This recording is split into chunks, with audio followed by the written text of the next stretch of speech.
Chapter 2, Part 2.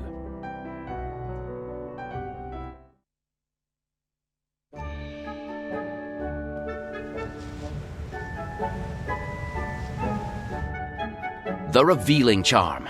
This useful little charm will allow you to uncover messages hidden by other wizards, so pay attention. You should read about this chapter first, or you can just turn the page to start your first spell. Ready to learn? Pull up the picture to read about the chapter, or you can just turn the page. The Revealing Charm will reveal invisible ink and messages hidden by magical means. This spell is able to overcome most basic concealment charms, so be warned. Any plans for mischief hidden with invisible ink can easily be uncovered by wizarding parents and teachers alike.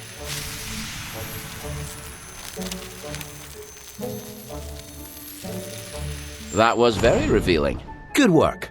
Miranda Goshawk has left us another tale about this spell. Pull those glowing words up off the page to hear the story.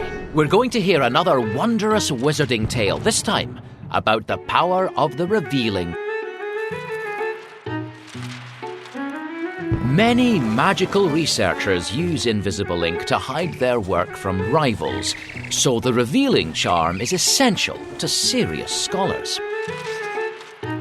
Famed arithmancer Bridget Wenlock was so protective of her discoveries that she wrote exclusively in invisible ink.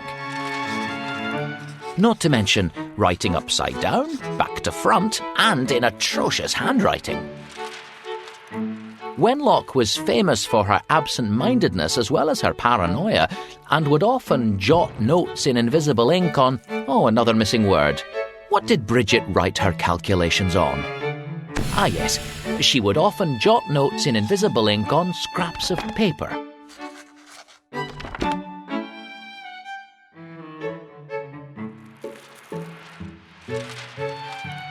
Before promptly losing them. She could frequently be seen retracing her steps through her hometown of Tinworth, attempting to use the revealing charm on every scrap of paper she came across in search of a lost arithmancy calculation. Wenlock first scribbled down her groundbreaking theorem on the magical properties of the number 7 at breakfast one day, apparently on the back of an envelope, using her usual invisible ink. She then proceeded to send her cousin a letter, using what she later believed to be the very envelope concealing the theorem.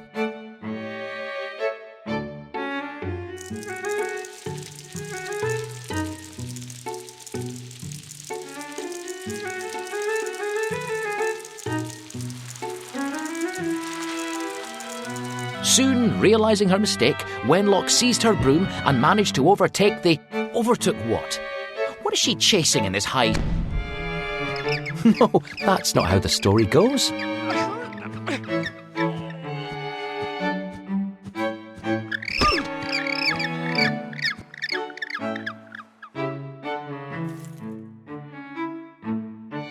Of course, she managed to overtake the owl carrying the letter in mid-flight. The pair engaged in a fierce mid-air tussle as Wenlock tried to recover the envelope. Post office owls take mail tampering very seriously and will refuse to give up their deliveries to anyone but the addressee. After suffering several nips and scratches, Wenlock resorted to following the owl to her cousin's house in John O'Groats. But after finally retrieving the envelope from her bemused... Whose house was Bridget visiting, can you remember? Yes, she retrieved it from her cousin, but her revealing charm revealed nothing but a cake recipe.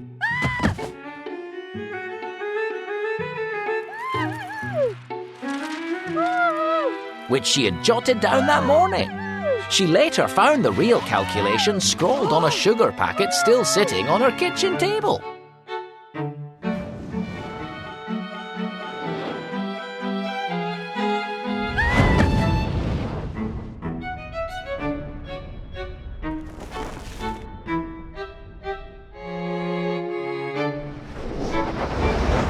you have it. Now, are you ready to use the revealing charm to uncover some mysteries of your own?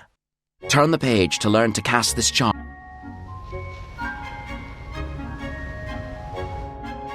Here, we'll learn the gesture and incantation to reveal things hidden by magic. You need to learn the magic words for the spell. Point at the glowing words with your wand, then pull the T button. Aparecium. The incantation to magically reveal hidden writing or markings is Aparecium. Say the incantation aloud. Ready? 1, 2, 3. Good.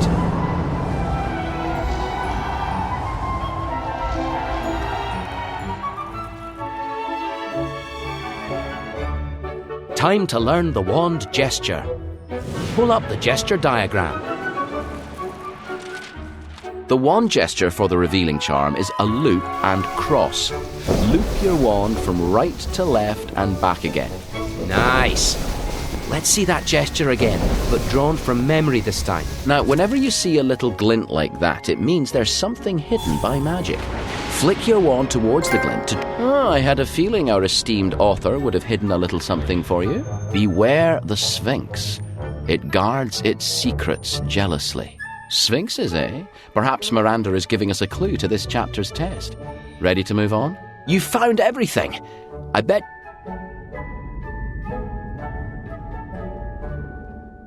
Ah yes, the engorgement and shrinking charms. It's amazing how useful it can be to grow and shrink things with magic. Time to learn the incantations. But that picture's become all overgrown. See if you can use your wand to shift those pumpkins out of... These straightforward but surprisingly dangerous charms cause certain things to swell or shrink.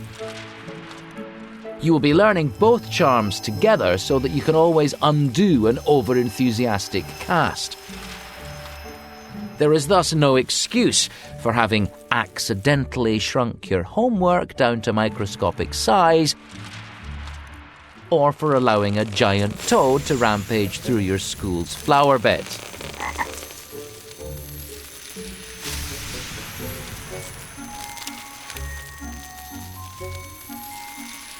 Time to learn the incantations.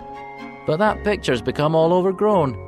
See if you can use your wand to shift those pumpkins out of the way. Oh, you found another collectible. Remember to go and see it in the collectibles chapter later.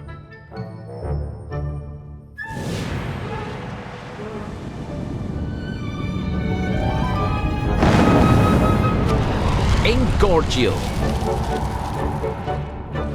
The incantation to make things grow is Engorgio. Say it now. 3, 2, 1. Get bigger. That's it.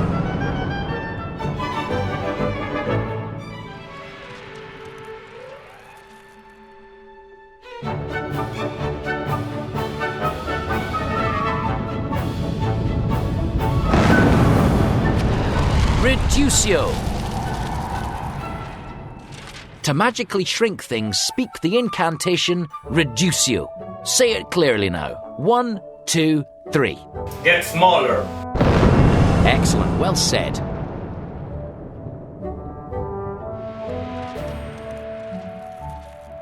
Right, time to learn the gestures for these charms. Turn the page to move on.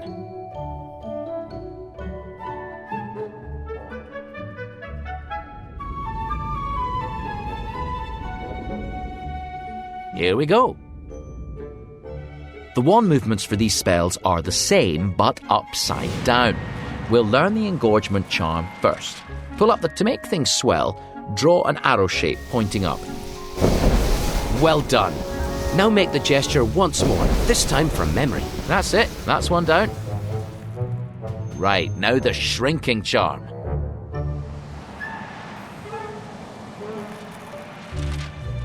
Making things shrink uses a wand gesture pointing down.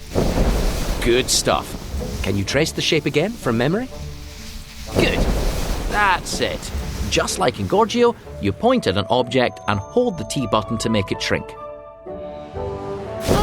The book's given you a pumpkin to practice on. Start off shrinking it. First, try shrinking that pumpkin using the shrinking charm. Oh, that's tiny! Now let me see you use Engorgio to make it massive.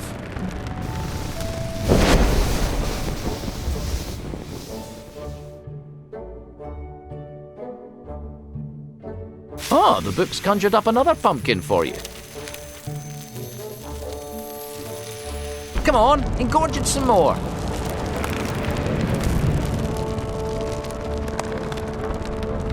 Ah, yes, well, that can happen.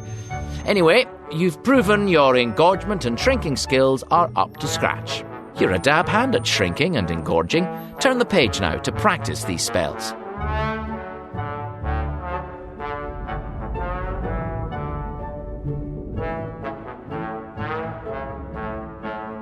Right, you'll need to engorge and shrink things to pass this chapter's final test, so let's practice.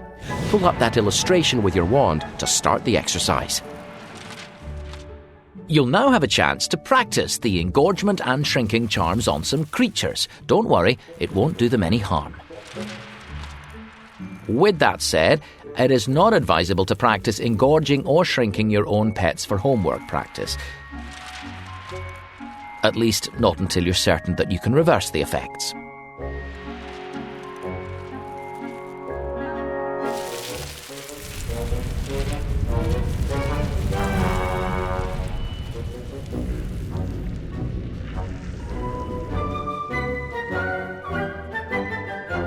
Oh, someone's gone wild with engorgement and shrinking charms in here. You'll be using your 2 new spells to return things to their normal sizes. And it looks like this place has a gnome infestation. See that round rolled up thing? That is a gnarl, but it's too small to chase off the gnome. Try engorging it.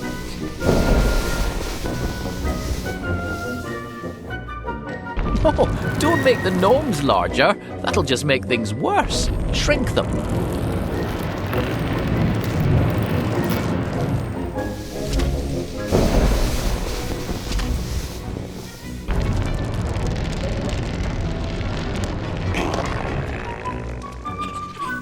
Let's see you make that gnarl nice and big.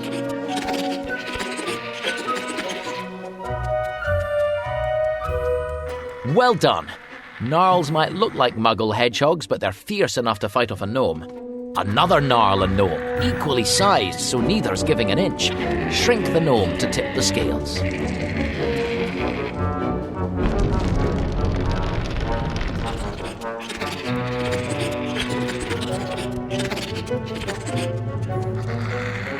That's it! That gnome's not happy, but the gnarls were here first. These huge gnomes are kicking the poor gnarls around. Shrink the gnomes and engorge the gnarls to turn the tables.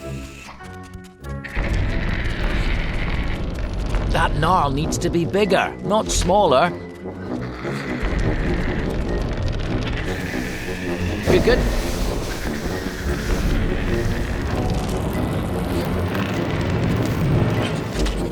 Oh, you've enlarged the gnome. That's going to make things worse. Spot on. There's nothing worse than a bully. Shrink the gnomes down to size and use Engorgio to give the gnarls a bit of a boost. Well done. You've mastered magical engorgement and shrinking, 2 helpful wizarding abilities.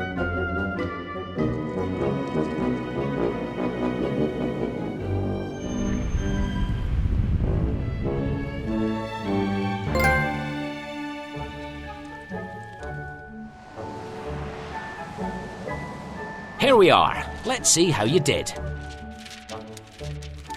Well, there you are. Engorging and shrinking like an old hand. Well done. You've made real progress with this spell. 10 house points.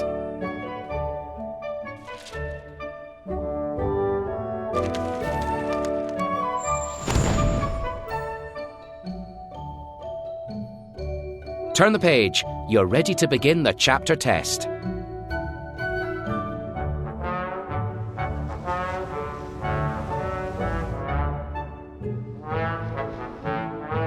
It's time for this chapter's test. Remember, you'll need all of the 4 spells that you've learned. Take a moment to make sure you remember them, then pull up the words on the page to begin the test.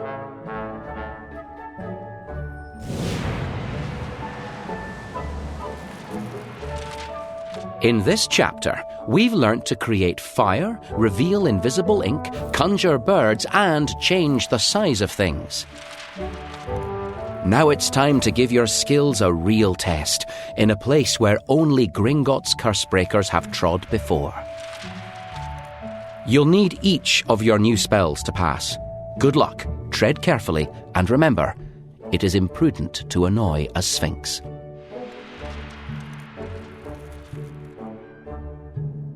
Merlin's beard! A sphinx! Remember what Miranda said. These cunning creatures delight in puzzles and mysteries. I bet this one's hidden a puzzle around here. Can you find it?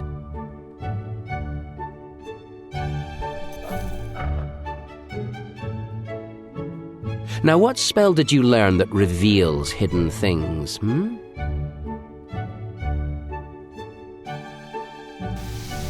That's right. That's the way.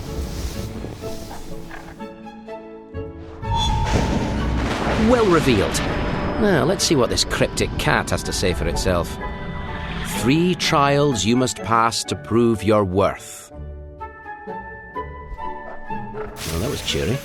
Rare creatures, sphinxes, and terribly dangerous if you get the wrong answer. This must be the first of the trials. I wonder what's needed here. Well, you could start by finding a way to chase those creepy crawlies off this poor chap. Nicely done. Abbas, good thinking. Those birds will chase off the bugs.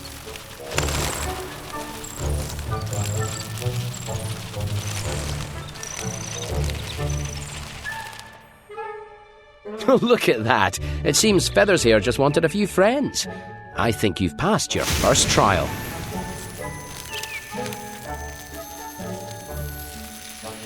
This must be trial number 2. It looks like a torch-bearer, except that both his torches have gone out. I bet we can do something about that. What's the solution here? Well done. 3 trials, the Sphinx said. What's next, I wonder?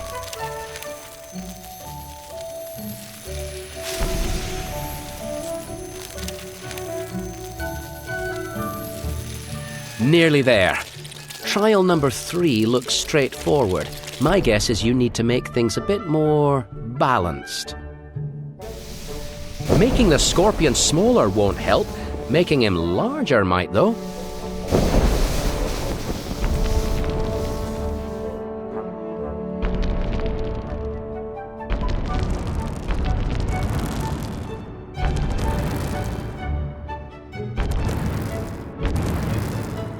That's done it.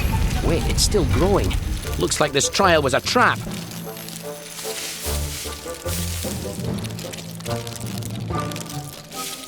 Looks like that monster got away, for now.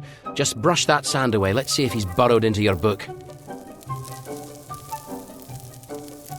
Steady now. My word, a sandstorm. Quick, hold your breath.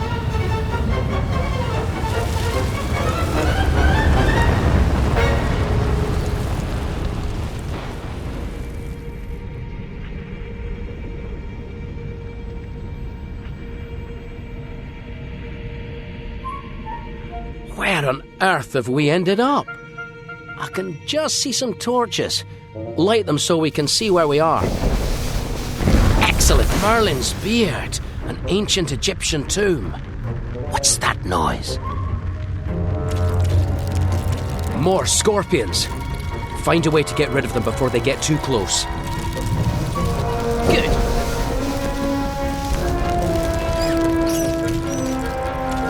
Make it even smaller. Excellent. It's so small, it fell straight through the grill. Do that again. Excellent shrinking. Let gravity do the rest, eh? That's the last of them. I think you're in the... Wait. What's that noise?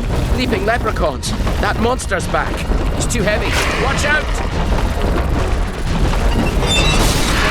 Watch out!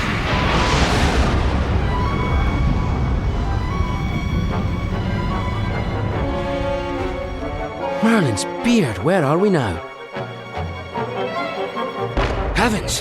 Here's that monster-sized scorpion again. You better cut this overgrown arthropod down to size, quick. Excellent. You better cut this overgrown arthropod down to size, quick. That's it, keep going. Nice, that'll do. It won't get any smaller.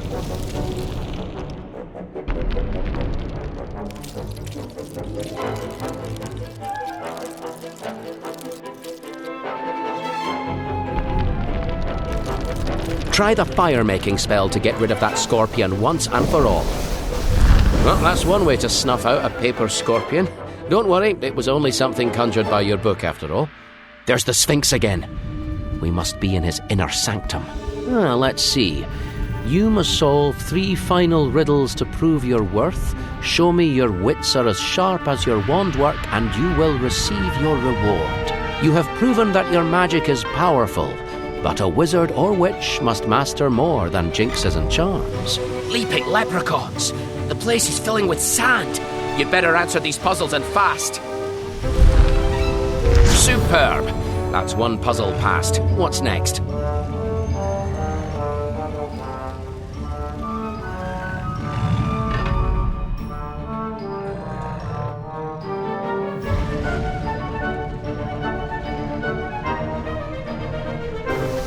Well remembered.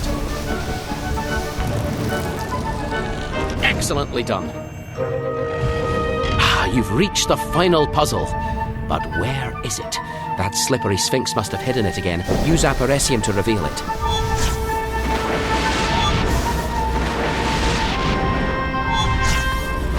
The final clue.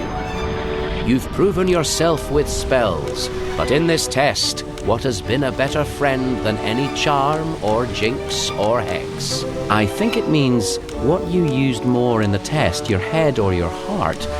Point your wand, then pull the T button to choose. Brilliant, spectacular. You used your head, of course. Are you ready to claim your prize?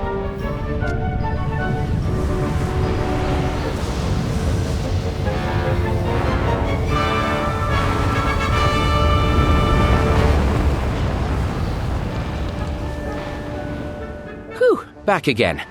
Now, let's have a peek at this chapter's conundrum.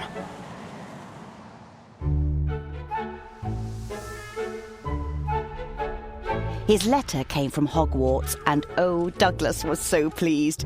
He would have read the whole thing, but a boil needed squeezed. He would have packed his trunk himself, but thought he'd seen a fly doing loops and backward flip-flops. It wasn't. Nice try. He liked the thought of lessons, yes, but Douglas didn't see why you had to pay attention and not try to jinx your knee. And tentacles were funny in a tickly kind of way. So why the teacher roared at him, he really couldn't say. It was, "Pay attention, Douglas," every single place he went. But Douglas didn't want to, and so letters home were sent. And his father wrote him strictly saying, "Douglas, now be warned. You must finish things you..." Douglas put the letter down and yawned. Douglas liked to be distracted because he found it much more fun. His homework was abandoned and his spells and charms half done. He never really noticed just how far he'd slipped behind. But then someone dared poor Douglas to perform a jinx, not kind. It went so badly wrong that it is nicer not to dwell on Dougie's second nose or on the mess or on the smell. And nobody could ever say how Douglas came to be entrapped inside that drain pipe with a teacup for a knee. What was it that he didn't want to do, the silly lad? Answer me and do it, and you'll make your teachers glad.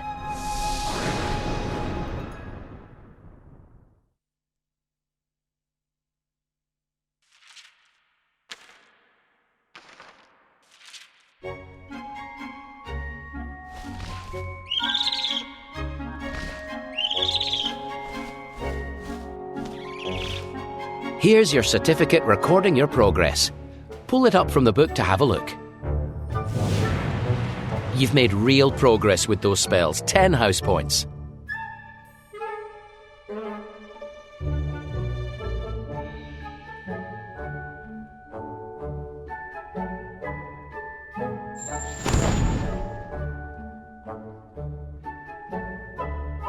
That's it, you've finished the chapter. Close the book and choose another chapter.